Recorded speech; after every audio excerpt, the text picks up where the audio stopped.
Growing.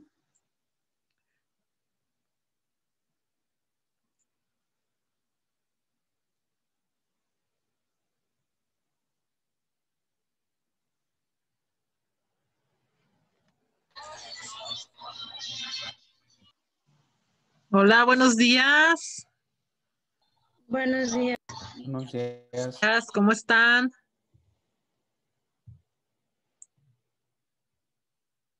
Muy bien, ¿y usted? Bien, aquí estamos. Ya a la mitad del día, dicen. Ustedes ya casi terminan, ¿no? ¿También? ¿O les faltan 2 materias? No, pues que nos quedan Falta 2. una. ¿Una? Falta la de historia, Miss. Ah, bueno. Y ya se van a descansar. Ay, qué gusto.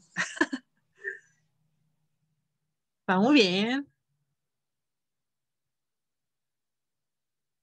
Bueno, chicos, pues vamos a ver a 2 autores. El primero vamos a ver brevemente a Ovid Crowley y en el segundo vamos a ver a Nate por parte del equipo número 3.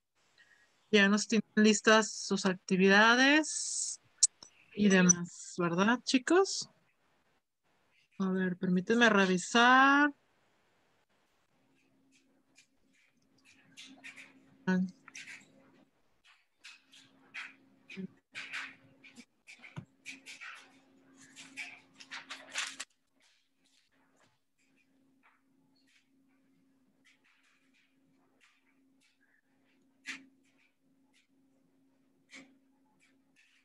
Ok.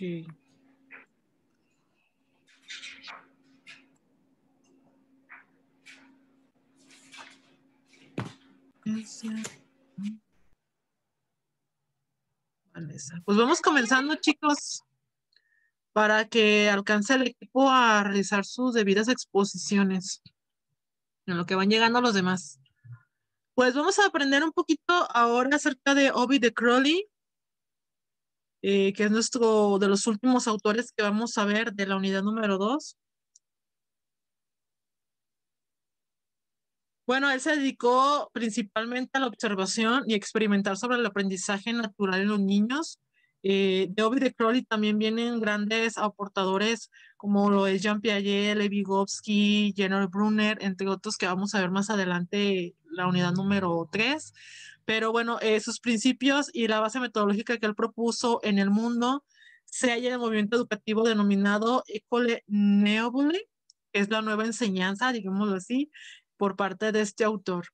A partir de 1901, desde el Instituto de Crowley a 1907, esta institución se fue extendiendo por todo el mundo en el conocimiento de la obra de Crowleyana. Algunos lo han escuchado a Ovid de Crowley, otros no, pero el día de hoy vamos a aprender un poquito más acerca de lo que él realizó. Me voy a brincar un poquito acerca de su vida personal y me voy a ir acerca de la propuesta pedagógica de Crowleyana. Bueno, en esta época se planteó muchísimo la preocupación por el carácter científico de la pedagogía. La pedagogía a partir, antes de que él comience a dar sus aportaciones, es considerada ahora una nueva ciencia por parte de la educación, de la formación del ser humano, de nuevo en el Renacimiento y demás, pero llegan las nuevas propuestas por parte de él, cuya dedicación nos dice tiene intereses como la vida, la humanidad y sobre todo el niño.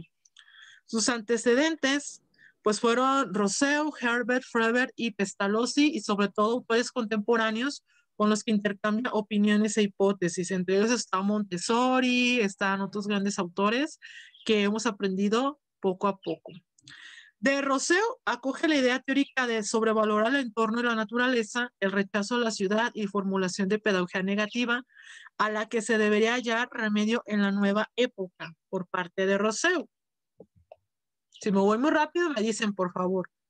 Por parte de Herbert, Es el padre de la pedagogía moderna y ejerció gran influencia sobre de Crowley. De Crowley veía cómo trabajaba Herbert, sus aspectos pedagógicos, la manera estratégica de llevar a cabo una clase, sus metodologías y algunas técnicas que el mismo de Crowley adoptó para la realización de su nueva teoría, de su nueva aportación a la educación. Froebel, su influencia está basada en la aplicación de un método educativo basado en el juego. Froebel también se basa muchísimo en lo que fue de Comenius y Pestalozzi, junto con Montessori, para la creación de juegos didácticos que hoy en día llevamos nosotros, bueno, llevan la mayoría que son maestros de preescolar y primaria, esa parte didáctica y divertida en el niño. Pestalozzi proponía una enseñanza basada en el amor y en unos saberes que se traducen en gran parte en realizaciones manuales, que era parte de las letras, como vimos con Montessori, parte de diseños e imágenes de madera, para que los niños pudieran verlas, pudieran plasmarla. Gracias a este de Crowley se aproximó mucho más al niño real.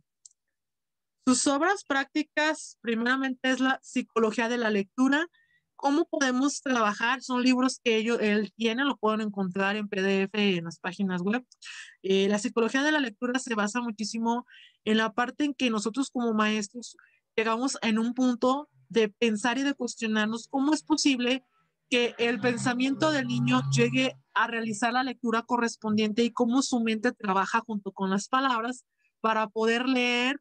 Es más parte, se le llama zona LED de Nonchovsky, luego lo van a ver próximamente, acerca de cómo el proceso cognitivo empieza a formular las ideas, las palabras, frases y oraciones que aparecen dentro de la lectura.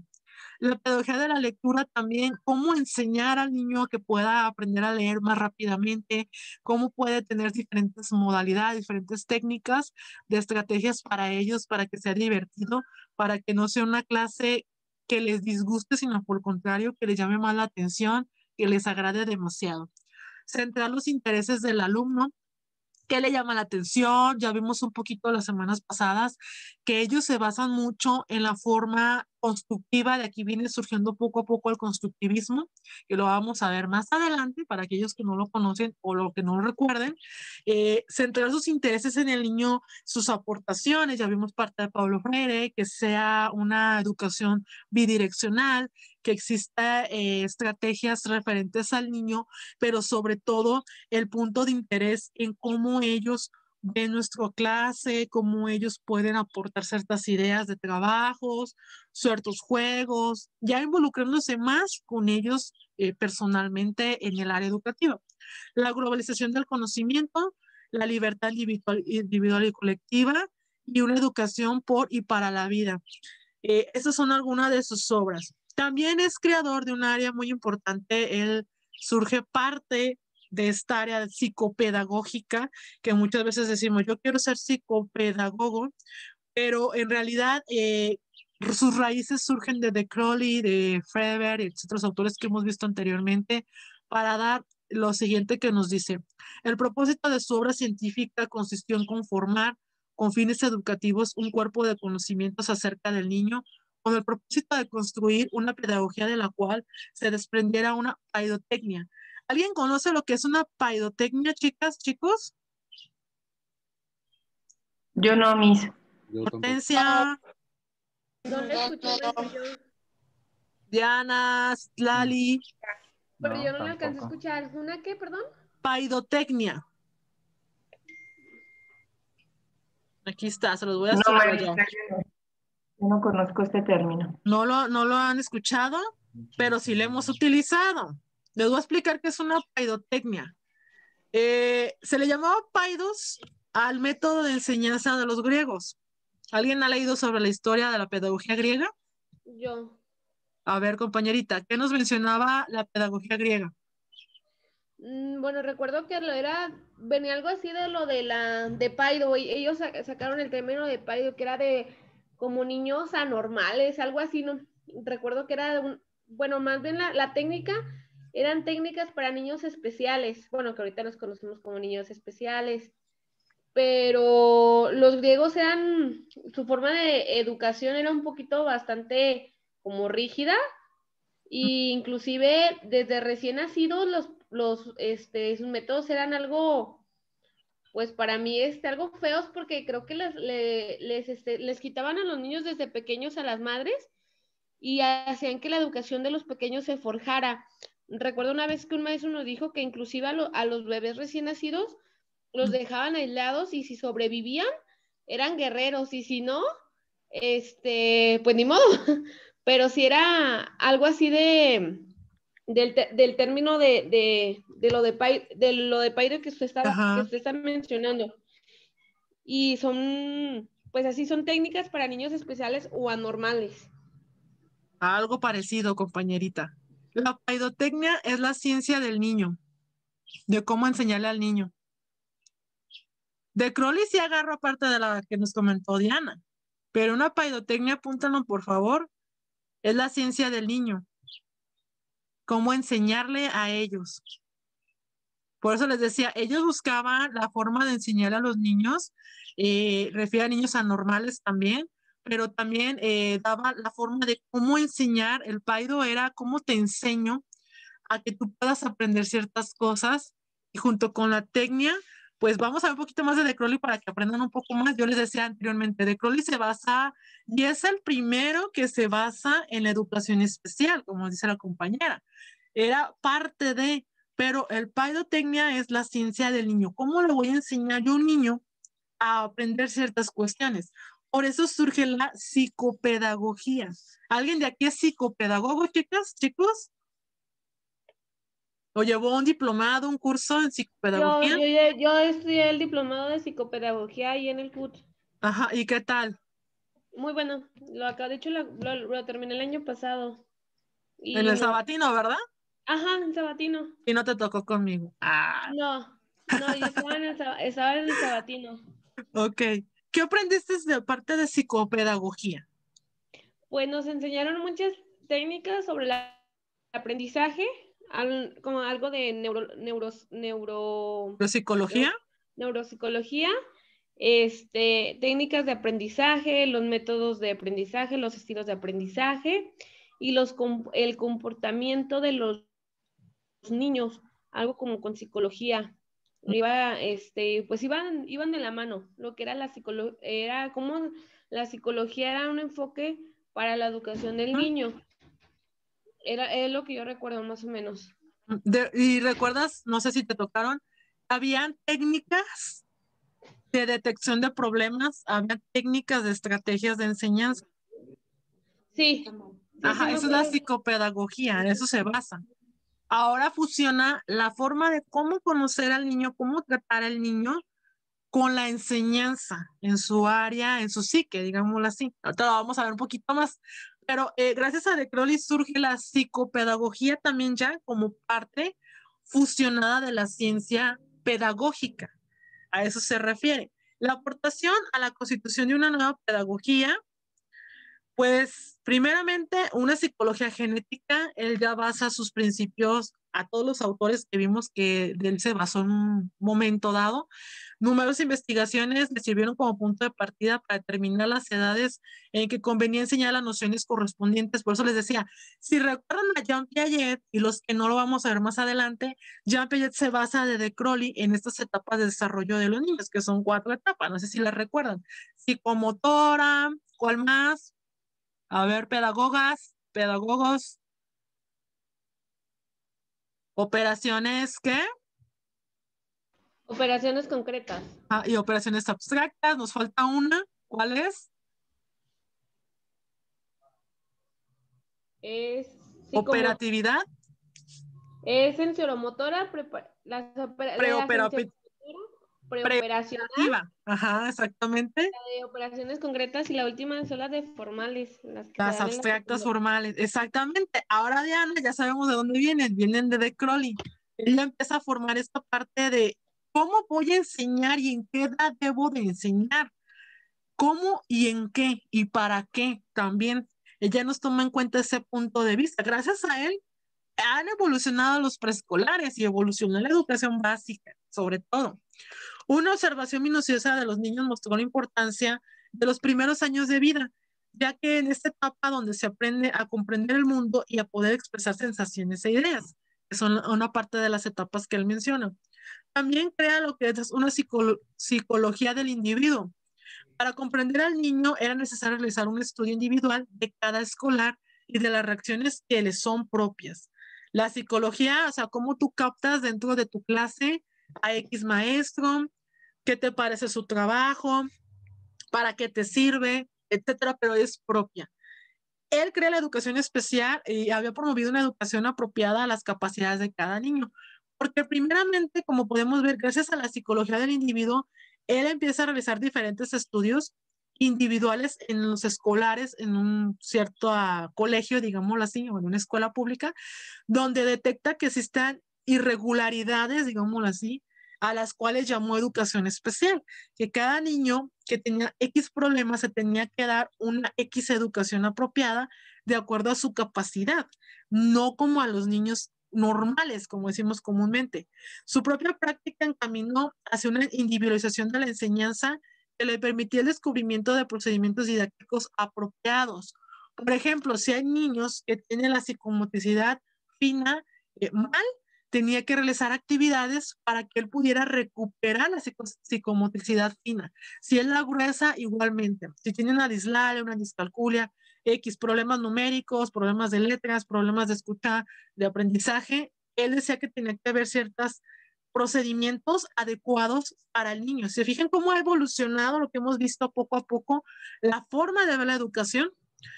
Un modelo del aprendizaje del lenguaje también. Se preguntó si era posible concebir que un niño pudiera hablar sin comprender, repetir frases y palabras cuyo sentido le es absolutamente desconocido. Él se cuestionó esta pregunta, por eso crea este punto importante dentro de la educación. También anotó que para la adquisición del lenguaje, la comprensión es solo una etapa. Resulta importante que una de las palabras acompañe a los hechos y no que los precedan. Quiere decir que si yo le digo al niño, este nos sirve para apuntar, esta lapicera es para escribir, para apuntar, para dibujar, estas funciones que se puedan imaginar, el niño debe de abrir y comprobar que realmente funciona para ello y obtener un mayor conocimiento.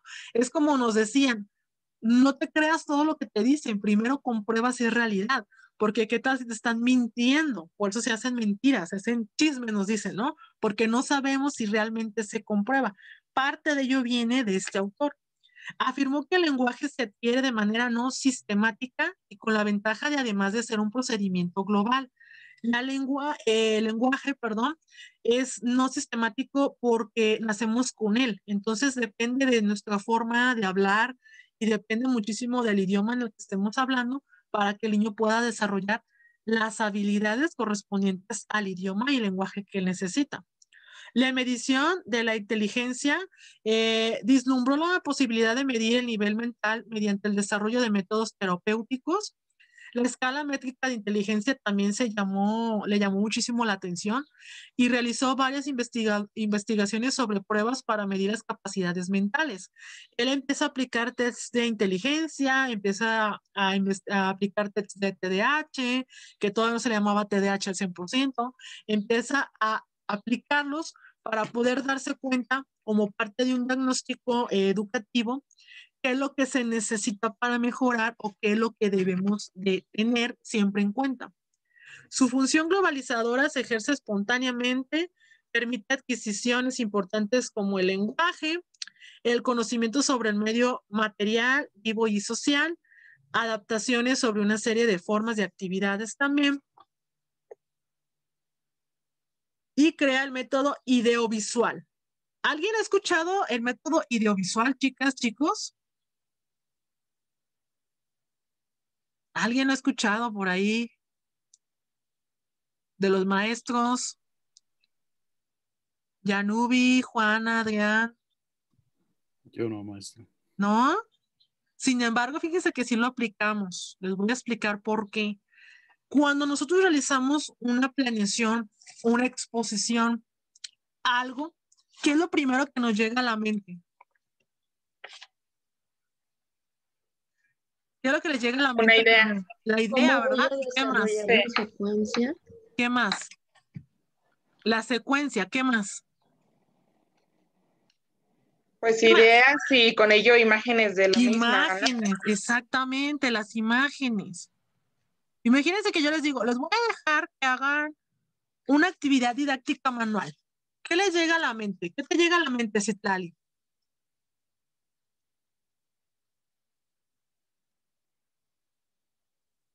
Perdón, maestra, estaba batallando para prender el micro.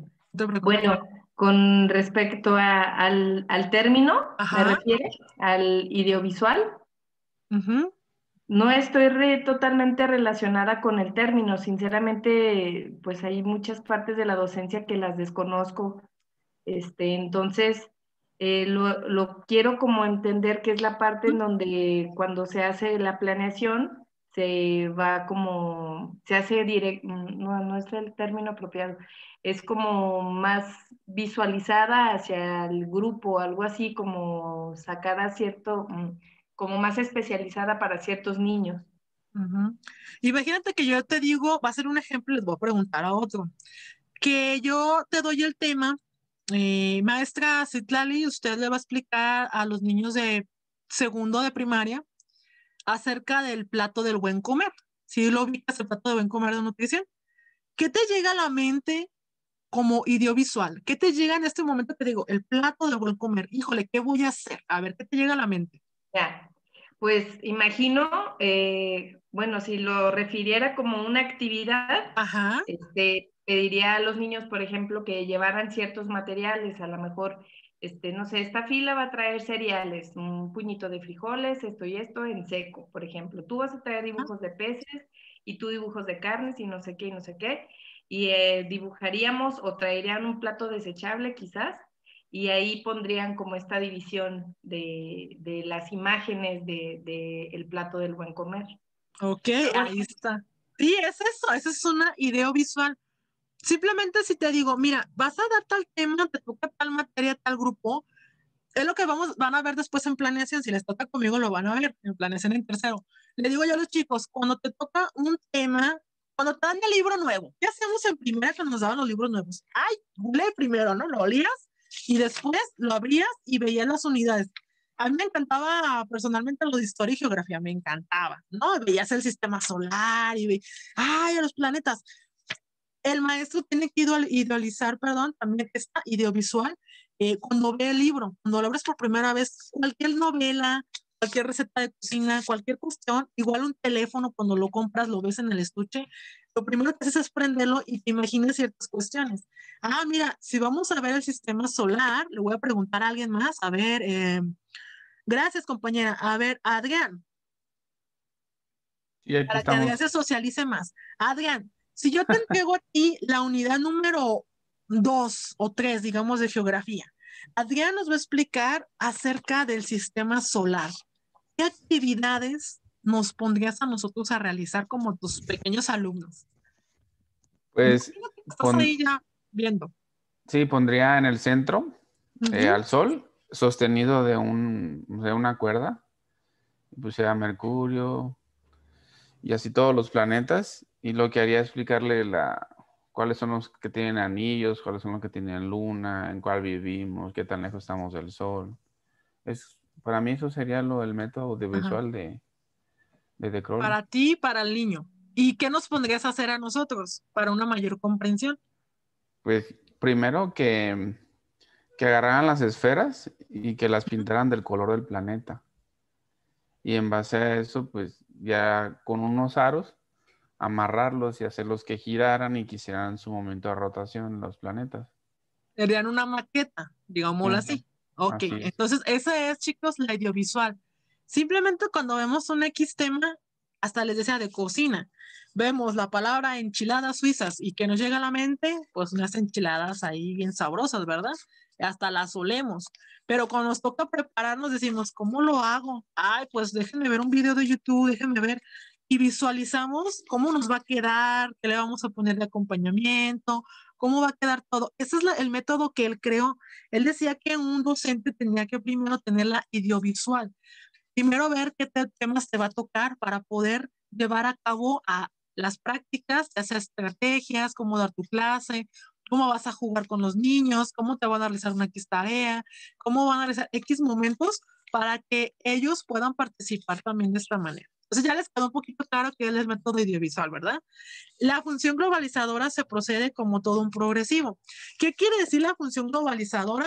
Quiere decir, aquí es cuando surge la oportunidad de que los niños, niñas, jóvenes, adultos, todos, podamos investigar qué sucede en otros países, qué pasa con otras ideologías, qué son otras culturas, qué pasó con la historia antigua, quiénes son los griegos, quiénes son los romanos.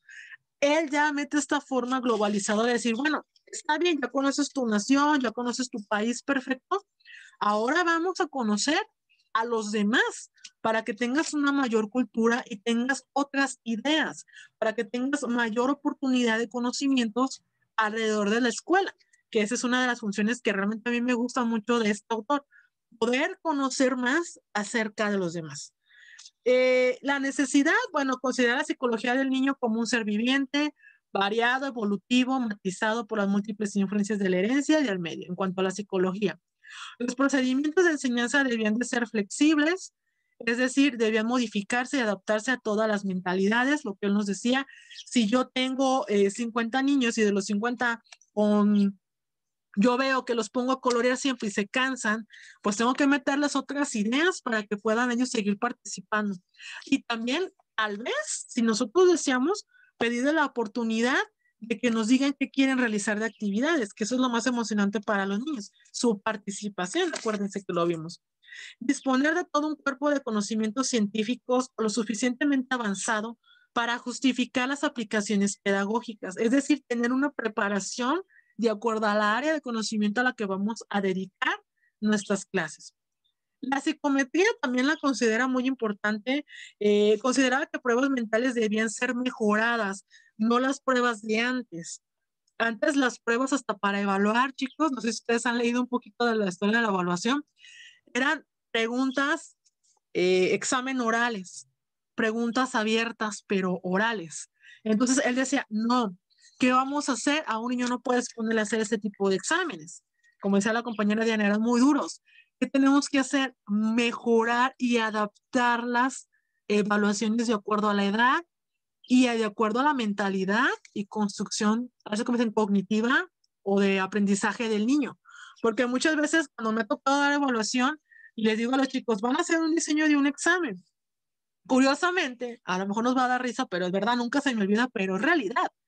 Llegan y me traen un examen muy bonito, como si fuera de primaria, para niños de kinder, con palabras. Y les digo, pues es que niño de kinder no te va a hacer eso. A él puedes aplicarle, no sé, de dibujos. A él ponle a hacer garabatos, ponle a hacer plastilinas, ponle a hacer otra cosa. No me les pongas letras, no me les pongas a escribir. No saben escribir. Entonces, esta parte de Crowley tiene mucho que ver, chicos. ¿Cómo debemos de pensar para poder aplicar un examen, una psicometría a los niños? Sobre todo en cuanto hablamos a lo psicológico, ¿cómo podemos adentrar un poquito más esas preguntas para que el alumno nos pueda responder y posteriormente poder obtener el resultado que queremos sobre algún diagnóstico, algún problema, alguna enfermedad o algo que necesitemos? Los superdotados, bueno, él considera no solamente a los niños con déficit de aprendizaje, sino también a los superdotados. Él los considera con los siguientes puntos. ¿Me puedes ayudar, por favor, Denise? Sí, maestra. Gracias. Los niños superdotados deben estar motivados por una educación adecuada, desarrollar diversas aptitudes sin descuidar las aptitudes verbales. Se crean clases especiales para ellos. Se dedicó a reunir las condiciones para que se desarrollaran mejor las potencialidades de estos niños. Todas estas facilidades contribuyeron a que cada niño tuviera un rendimiento conforme a sus aptitudes intelectuales. Gracias. Entonces, ¿qué nos quiere decir de Crowley aquí, chicos? Antes decían, ay, es que este niño es bien enfadoso. Ay, este niño esto, ay, ya me enfadó, ya acabó primero que todos. Él nos dice, no, es un niño superdotado, un niño con una inteligencia más desarrollada. Tenemos que estar preparados como docentes, inclusive hasta en los trabajos de empresa, donde quieran, estén recursos humanos, donde sea, para personas con déficits de aprendizaje, como para personas normales, digamos, y personas superdotadas. ¿Qué nos dice de Crowley? No vamos a descuidar la aptitud verbal de los niños. El niño superdotado tiene un lenguaje más avanzado, no podemos desperdiciarlo. No podemos tampoco separarlos al 100%, sino crearles talleres a niños más inteligentes. No sé si ustedes se acuerdan de Malcolm, el del medio. ¿Alguien se acuerda? Ah, sí, era un niño superdotado. La maestra lo descubrió.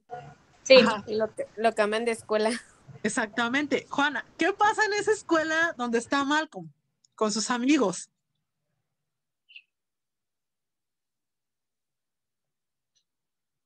A ver, alguien, Vanessa.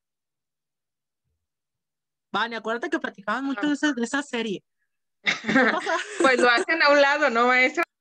Sí, pero ¿qué pasa ahí? ¿A dónde lo mandan? ¿A qué grupo lo mandan? A los Street Boys, ¿no? Decían, ¿sí se acuerdan? Que se va a hacer de parte de los Street Boys. Y decía, ¿por qué? Porque son los raros de la escuela. ¿Y se acuerdan cuando llegó el maestro que les exigía demasiado? ¿Sí te acuerdas, Vane? Cuando los pone Maestra, me van a odiar, pero yo casi no vi esa serie. Los pone a competir porque decía, ustedes son súper dotados, son genios, son inteligentes. Y me van a comprobar por medio de cada día, les voy a hacer actividades y exámenes para ver qué tan inteligentes son realmente. O sea, los ponía a prueba a retarse entre ellos en inteligentes. A esa serie también se basa Arte de Crowley, como pueden ver, cuando empiezan a separar a los niños superdotados de los niños normales, o a los niños cuando mandan, no recuerdo quién mandan, con los niños que tienen retraso mental, también, que dice, aquí están los que no, aquí están los normales, aquí están los que sí. Pues fue gracias a de Crowley que él decide implementar esta parte, no tan drásticamente de te separo y te separo y te separo, no, sino que dentro del aula poder manipular, poder manejar estas áreas, estas oportunidades de cada uno de ellos. Y gracias a esto surge la zona de desarrollo próximo de Levi-Vygotsky. Lo vamos a ver con el constructivismo más adelante. También, déjenme ver qué más para poder terminar. Crea una ciencia de la educación que consideró importante introducir un centro de investigación relacionado con la Institución Nacional de la Enseñanza que mejorará las condiciones del trabajo, así como el rendimiento escolar. Él crea los departamentos psicopedagógicos, psicológicos, trabajo social y pedagógicos. Porque él decía, es muy diferente el punto de vista de un psicólogo a un pedagogo, a un trabajador social o a un psicopedagogo. Hay que tener estos departamentos para la utilización, como nos dice aquí, de un rendimiento escolar, como hoy en día lo hemos visto en diferentes escuelas. Y dicen, bueno, vete con el trabajador social, ocupas algún problema con el psicólogo, que esto, que lo otro con el psicopedagogo, ya de plano, pues con el médico que te enfermabas del estómago, en cada una de sus áreas, él lo implementa para mejorar la institución educativa y no mandar a un niño que tiene a lo mejor un problema familiar con un educador, porque no sabríamos cómo trabajar al 100% con él, o mandar un niño que tiene problemas psicológicos con un trabajador social, pues no va a entender al 100%, ¿verdad? Se dedicó a transformar los sistemas de inspección también, y se intentaba convencer a los educadores sobre la necesidad de una actitud científica en pedagogía. Él también ya considera como parte importante, por si gustan apuntarlo, lo que es la división de lo que es un método, una metodología, una técnica y una estratégica dentro del aula, una estrategia dentro del aula, esos 4 puntos, vuelvo a repetirlo, la metodología, el método, las técnicas y la estrategia. Dividirlo, saberlo dividir ante todo y saber diferenciar de qué se trata. ¿Hasta aquí alguna duda que tengan, chicas, chicos? No, maestra, todo bien. ¿Todo bien? Bueno, vamos muy bien. Aquí vienen, chicos, lo pueden leer tranquilamente en su casa acerca del método de Crowley. La característica de su metodología se basó mucho en lo siguiente. Un programa escolar con núcleos temáticos significativos para el alumnado porque se extraen en su entorno real. ¿Qué es un significativo? Lo vamos a ver también con David Ausubel. El aprendizaje significativo es un aprendizaje para toda la vida, un aprendizaje del cual podamos utilizar todos los días. Y para aquellos que no tengan la oportunidad de seguir estudiando, dedicarse a ello, como lo vimos con Celestine Feining, que hacía los talleres, ¿recuerdan? Esta parte también nos lo invita de Crowley. Darle una enseñanza al niño para toda la vida, para que puedan utilizarlo. Las unidades temáticas no se estudian parceladas en asignaturas. Quiere decir que no podemos separar física de matemáticas, química de biología, historia de cívica y ética. No, tenemos que buscar, si ustedes se dan cuenta, cuando estábamos en la escuela, de repente nos decían, vamos a tener geografía. Y de repente en geografía tenía un enlace prácticamente con historia, por la ubicación de las culturas antiguas. Y después aparecía en ciencias, bueno, me tocó ciencias naturales, por ejemplo, que también hablaba acerca de lo que era un desierto, una selva, etcétera. O sea, lo que busca de Crowley es que las materias tengan en sí un enlace para que el niño pueda comprender, no nos revolvamos. Imagínense, ahora vamos a ver historia y de repente, no, pues ya me revolví, me voy con matemáticas, no, ya me revolví de física y química, que tengo una similitud.